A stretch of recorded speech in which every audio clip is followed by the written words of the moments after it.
Good Game, the show for gamers by gamers. I'm Hex. And I'm Bodger. Coming up in the show this week, we check out Deadlight, which promises a fresh perspective on the zombie apocalypse.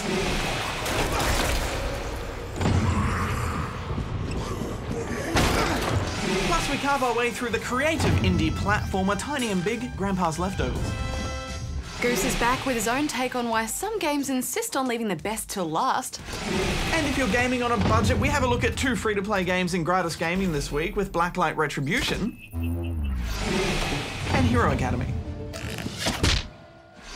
Very busy week this week, but first, can you guess the game?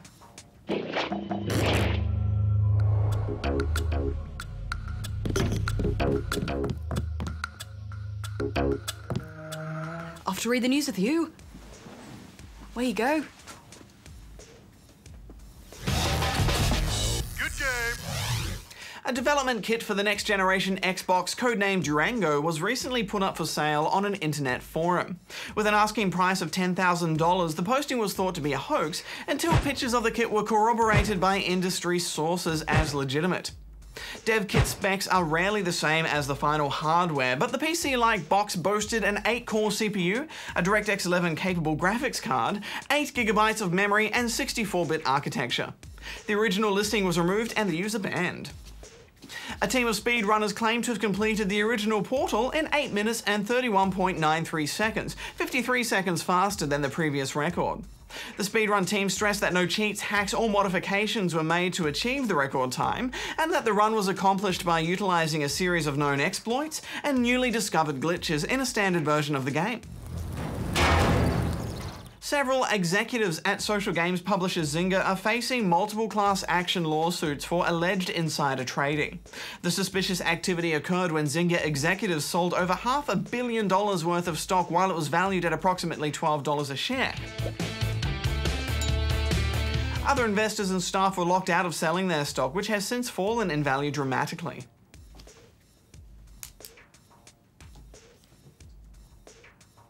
Good game. Black Pants Game Studio have hit the indie scene with some cool and quirky titles, one of which being Tiny and Big.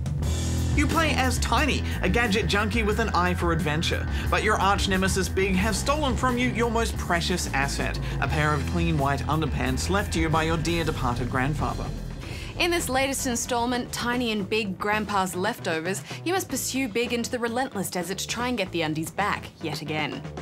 There are many obstacles that stand in your way, but thanks to Tiny's crafty set of tools, you're armed with the means to take on even the most complex of environments. After a quick gadget tutorial, your ship crash lands in a canyon, and your first task is retrieving your scattered gadgets and finding a way out. You have a laser gun for slicing pieces of rock, a grapple for pulling things around, and a rocket gun for blasting rock away from you. Given the sandboxy nature of each area, you really have free reign of how you want to chop and mold your environment in order to, get to your goal. And the physics are really good, I thought. Yeah, they all just make sense. The angle at which you slice objects matters, as does where you place your grapple hook when pulling it towards you. Placing it low will drag it, but place it too high and you can end up just pulling a rock down on top of you. If you make too many slices or don't get the result you're after, you can hit the letter O and it will reset the rock for you to try again. Fall will get squashed and it's back to the checkpoint. You have to be really careful when you're lasering things too, because it's very easy to accidentally laser something in the background and that can mess things up for you later on. I found the rocket tool a bit redundant. It's generally easier just to push something away from you than to use your rocket to blast it away. And plus, it wasn't really that powerful. Yeah, it's more of a novelty than anything else. I really think this game could have benefited from some sort of gadget power-up system, just to make everything a bit more powerful or work in a slightly different way. That would have added a nice layer to the gameplay, but it isn't there. There are little cassette tapes you can try and nab from hard-to-reach places that will add a new tune to your radio, and some hidden rooms with bonus mini-challenges, but that's about it.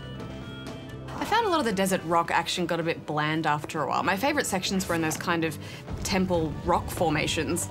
Here, getting pillars to fall correctly and using some seriously precise platforming will see you making your way to the top of another cliff from the inside out. And I really enjoyed these environments a lot more, and I liked the way they made me think. I think the sections I probably enjoyed the most were towards the end, where the difficulty jumps up a bit. Big will start to make life very difficult for you by using the mystical power of the underpants to levitate objects and hurl them in your direction.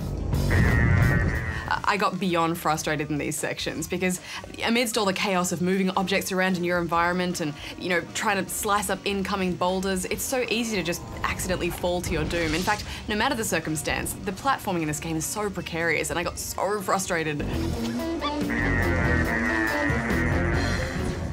And it'll take some fast fruit ninjaing to make it past Big and his rage-filled rock throwing. Like many a hero's journey, there's a tremendous castle off in the distance, and it's something that you're heading towards, and it's a great motivator. And there are some points along the way where you'll just be completely stuffed for what to do, and so you'll just slice and grapple everything until an answer presents itself. The game does a wonderful job of creating a sense of weight and scale, and you really do feel tiny while trying to maneuver yourself through this epic landscape. I thought the design was really lovely. It uses that cell shading technique, which we've seen quite a lot, but I thought it worked really well here. Also, there are some really funny moments, like when I was doggedly slicing my way through some overhanging rock and the camera pulled back at the end for this reveal. Really cool. I like the weird little grunts that Tiny and Big make. Huh? It has bagfuls of character, doesn't it, Hex? What do you think overall? Well, I liked it. I think taking simple mechanics but placing you with them in an open world environment where you can use your imagination and be creative with how you solve the puzzles is really wonderful. But as is often the case, I just wish they'd taken it that little bit further and really fleshed out some of those indoor sections and made the puzzle platforming just a bit more involved.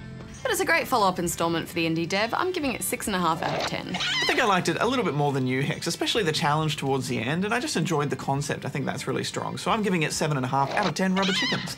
Hex, do you ever feel like sometimes games save the best bits till right at the very end? Ah, yes, the old delayed gratification.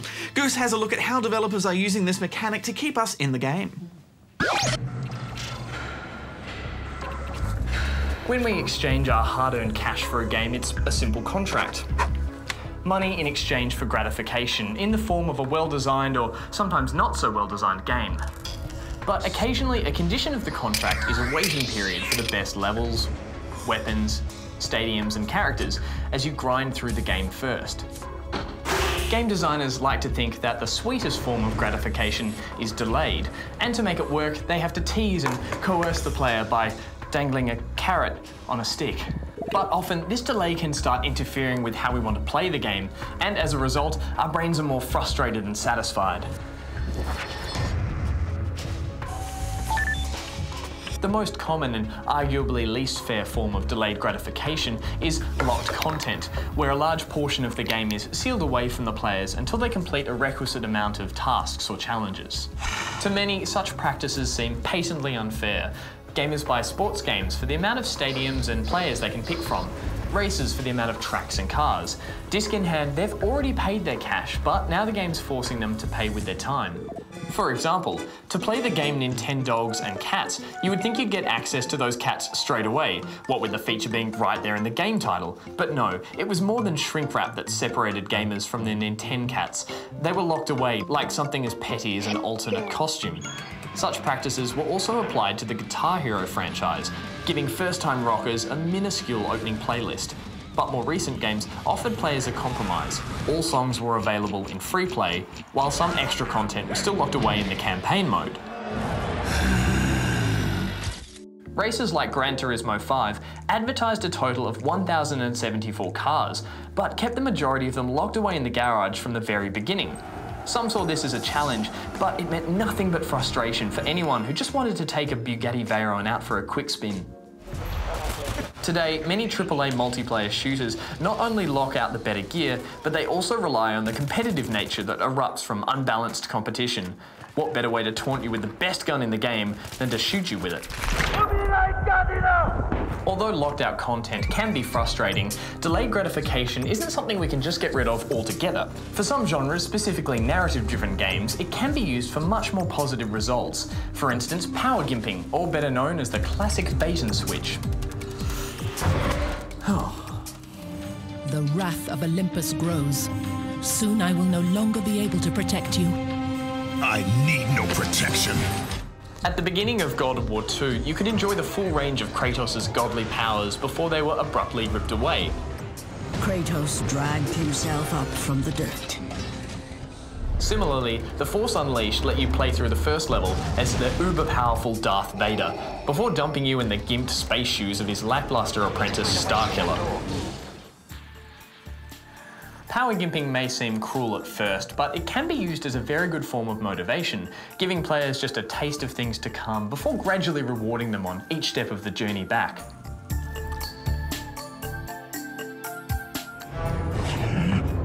For many, however, games like Dragon Age 2 delayed the gratification just a little too long. Again, players started out all powerful before being stripped back, but then they faced an enormously long grind to get back to this point, and for some, the reward wasn't worth their time.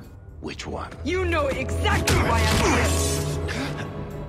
Another effective way of managing players' expectations is by delivering rewards on a slow drip feed mechanic. Poker machine manufacturers have long known that the best way to keep punters hooked is delivering rewards at random intervals.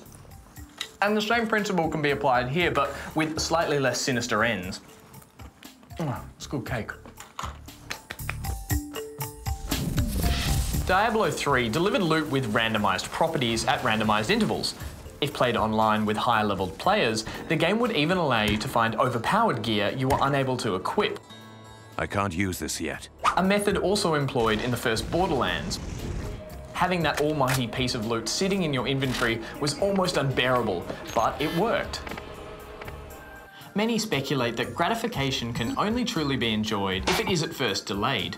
But as player frustration begins to break through to developers, we're starting to see some interesting expansions on some of these techniques. For instance, New Game Plus modes are becoming more common in games like Arkham City and Dead Island, allowing players to carry their finally acquired powers, skills, and weapons into subsequent playthroughs.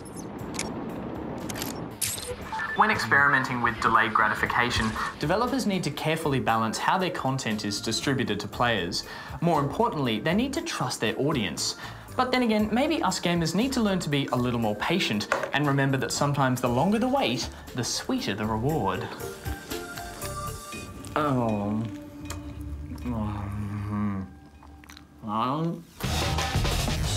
game.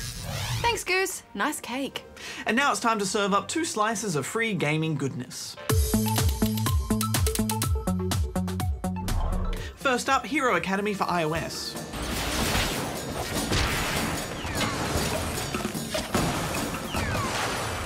Now, this game comes to us from the folks at Robot Entertainment, the studio formerly known as Ensemble, one of the greatest strategy devs of our time, so we had pretty high hopes for this. Very. This is a multiplayer turn-based game, like Words with Friends or Draw Something, and it's perfect for mobile or portable gaming because you can just make a turn and then wait for the other player to respond in their own time. Each move plays out like a chessboard with a variety of different tiles.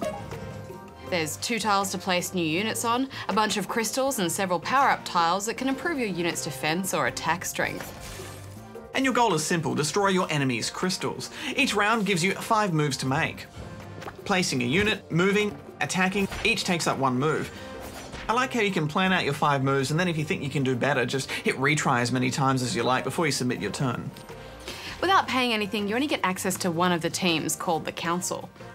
Their army is made up of knights, which are your tank unit, archers for ranged attacks, clerics for support, wizard for casting offensive magic, and the ninja as their super unit, and he can swap instantly with any of your other units to deal out some serious damage. But you can unlock extra teams by coughing up some cash, such as the Dark Elves, the Dwarves, or the Tribe, which are Orcs. They mostly have similar units, but each side has its own unique slant and strategies to use. But you can just play with the Council and never feel gimped. Yeah, and strategy is all about smart unit placement. Getting your units to those power-up tiles and holding them is pretty much essential to winning the game. But some attacks will knock a unit back a space and kick them off a power-up tile unless there's a unit directly behind them, and that stops the knockback effect. So there's plenty to think about on the battlefield. Yeah, plus if your units are busy defending power-up tiles, and you're probably not going to have many available to attack crystals. Plus, to actually kill an enemy, you have to walk over them. So, you know, it all adds up to a really clever balancing act of attack and defense. I like this a lot, Hex, especially the animations. I thought they were very cute, and it has the potential to be one of those games that I'm going to have to take off my phone eventually, or I will just keep missing my bus. So I'm going to give this 8 out of 10 rubber chickens. I think it's got a great look to it, and anyone can get involved in the simple but deep strategy of it. So I'm giving it 7.5. Now it's time for Blacklight Retribution.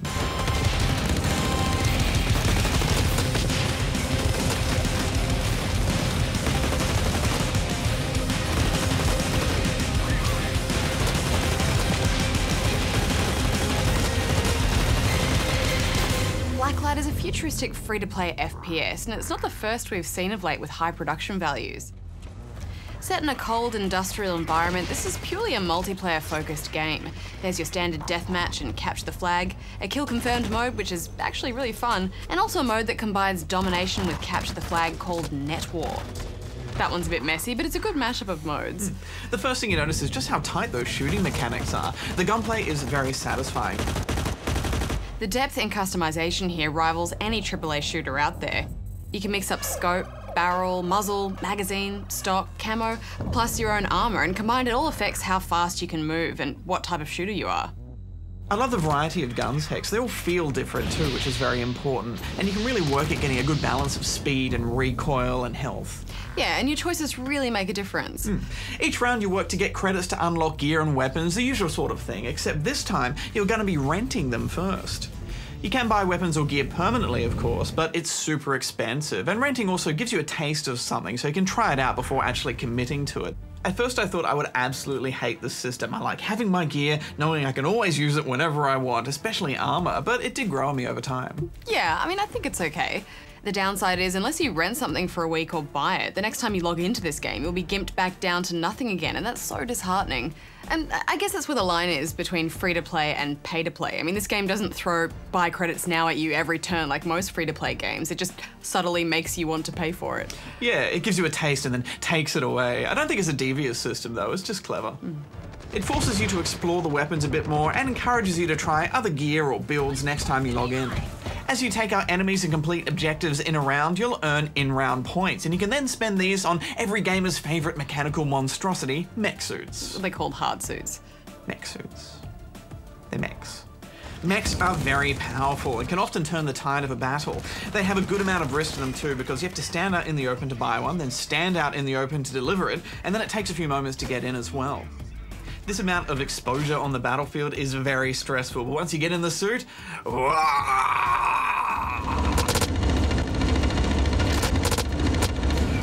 Yeah, they feel overpowered, but I don't think they are really. Plus, you can buy countermeasures such as rockets. There are some high-level abilities like cloaking that we haven't got to yet, but I like the distortion grenade that sends errors all over the screen if you go near it. That allows for some really interesting strategy, especially in capture the flag and domination rounds.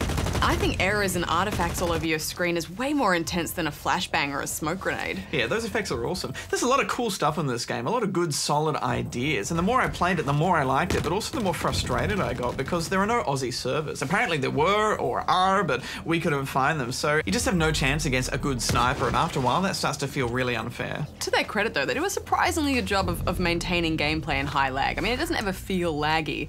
I think if you're after a COD-like experience on a budget, then you'll probably have a good time with this, although you might have a better time with something like Tribes Ascend. Yeah, that's all I could think about playing this game. What are you giving it, Hex? 7 out of 10 from me. I'm gonna give it 7 too. Skiing. Skiing and Tribes. Love skiing.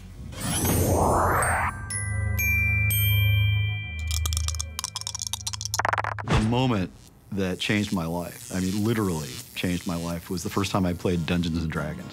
It was 1978, so I was a little late to the game, and the game was invented in 74, I think, 75, and I played it in 78 for the first time. But as the goblin's blood seeps into the floor, a spell is released. It reacts with This is a place you've never been before. It makes you cry. I remember so vividly just sitting there with 6 of my friends. And I was very lucky. I had friends who were writers and artists and comic book authors, and I just really creative bunch of people I was hanging out with at the time. a prismatic ray landed out at you from the Lich's fingertip. And just the power of knowing that we were telling our story. It wasn't someone telling a story to me. It was me telling the story. As you take the crystal goblet, you hear a deep rumbling and the sound of gears turning. As the walkway recedes rapidly, the walls behind you begin to move outwards, coaxing you to a fiery deep.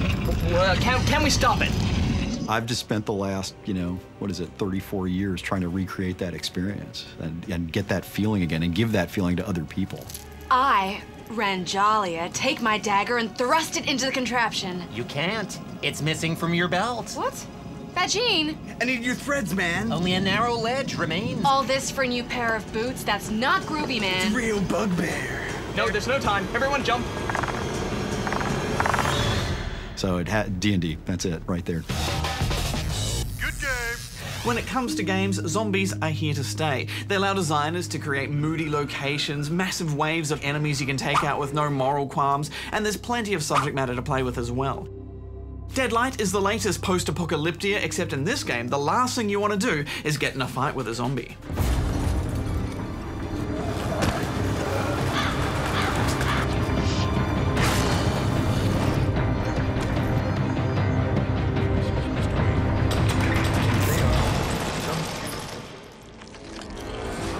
You play as Randy, a gruff survivor who's following a radio broadcast to reach a safe zone. At the start of the game, he's forced to make a brutal decision about an infected member of the group. This sets the stage for a dark zombie romp set well into the end of days. Randy is then separated from his group with plans to meet up with them later on once he's found his family. Along the way, he'll have to fight through a crazy man's maze in the sewer, the infected open streets above, and a derelict hospital, all while fighting off zombies and other humans. Story is told with lots of narration and stylized cutscenes. There's inspired moments too as you flash back to the day of the outbreak repeatedly throughout the campaign, each time getting a bit further and learning more about a particular memory of Randy's. I also like how when you first get a gun, the tutorial is a flashback where you don't have the pressure of having zombies around, so you can really get to grips with the controls. Try to shoot that can over there. That'll be easy. Kid, I like your style. After a while, it starts to become apparent that Randy is losing his mind a little bit, haunted by painful memories. Lydia? No, my mind is wandering. There are a few plot holes here and there, and it's not the strongest story, is it? No, but they have tried to tell it in an interesting way. But when you do finish the game and you think back and look at all the story, it's not very cohesive, and you end up with confused face over the credits. Oh, and the voice acting isn't that great, is it, Hex? I never knew I could feel so alone. Shannon. Lydia. I miss them so much. Oh, it's pretty bad, especially that young boy that just sounds like an older man trying to do a really high-pitched voice. Shit! Here they come again! Run! Run as fast as you can and don't look back! Story aside though, this is a fun but short puzzle action adventure game with a strong art style. At first, it might remind you of the excellent Shadow Complex, with lots of depth in the background and detail. Enemies appear and come into your plane of action, and there's lots of interactions with the environment as well. It's not quite as polished as Shadow, but there's some nice attention to detail, and the city backdrops are impressive. Strolling along in 2D with all that mayhem in the distance, and quite often Randy's in silhouette, which might remind you a little bit of Limbo.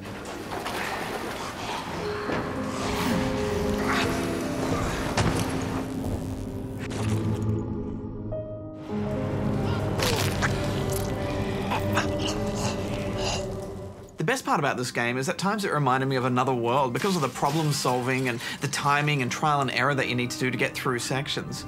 I can easily break through it.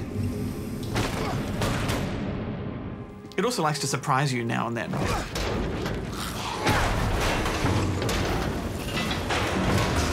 As you progress, you'll start to realize that attempting to take on zombies will just get you killed.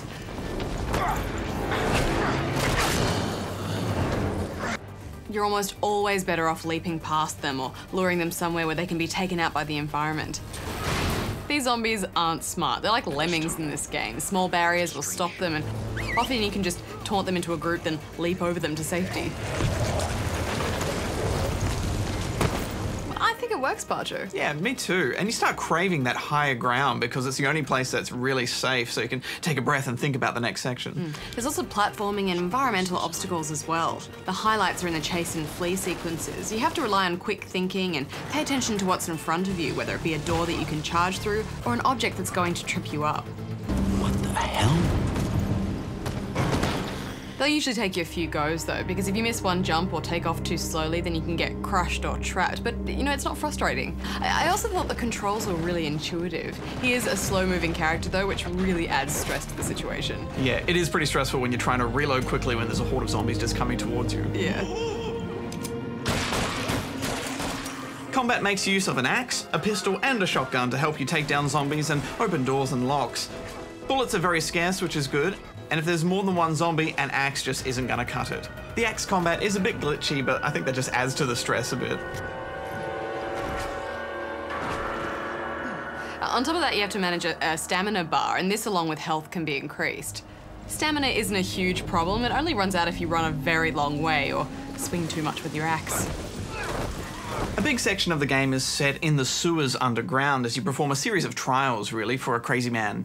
In this section, you'll use a slingshot to activate certain triggers, and there's lots of platforming problems and puzzles down here to solve.